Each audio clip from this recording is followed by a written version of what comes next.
You know, as I said at the beginning of Mass, our country is being torn apart by the incapacity to reconcile.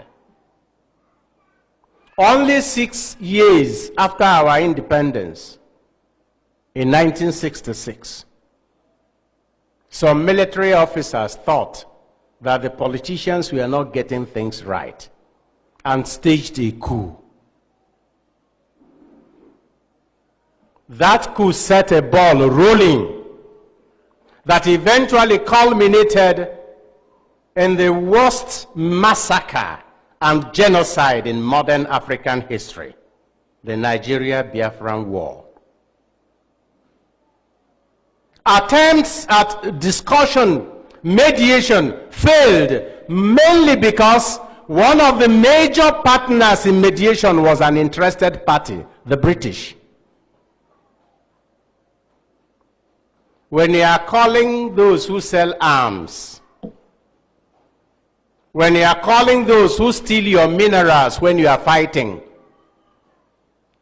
when you are calling those who want your population to be reduced to half, to come and mediate between you and your brother because you are quarreling, you can imagine the type of advice he will give you.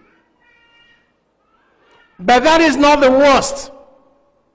The worst is that since after that war, no attempt has been made at reconciliation. Let us talk this thing over.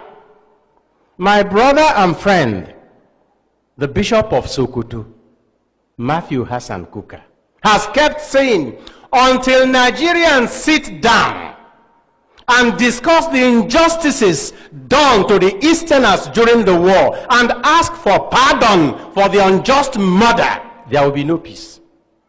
And let me warn those going for Biafra, we will break away, but we will carry our heart with us. Even if we break away, that does not solve the problem. Let us talk these things over.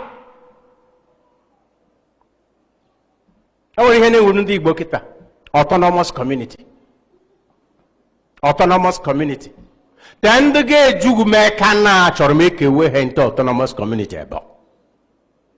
Goodness, no be habele or landu will. I am no one again with tea. No be habele, as I book, heaven do mamu, Kirielile. No be habele, Mogana had Jericho, I am again with a new. Sick away.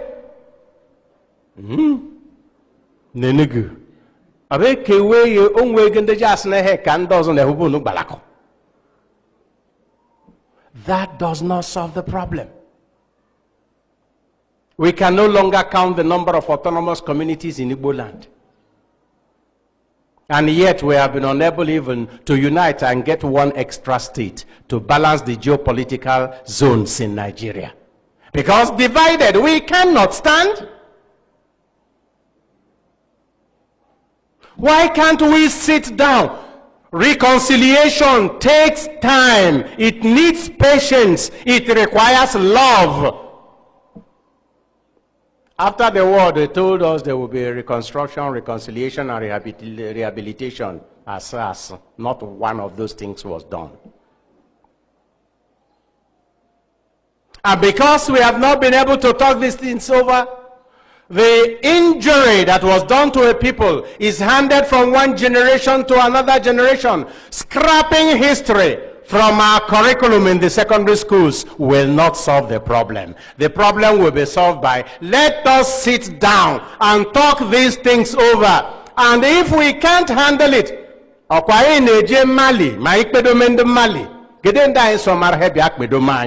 going to Mali to reconcile them.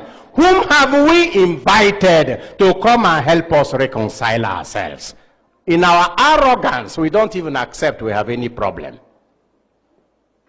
If it doesn't work, invite some people who are more or less neutral, who have nothing to gain by your quarrel or by your reconciliation, except that love is reigning. Invite them to help you look at this.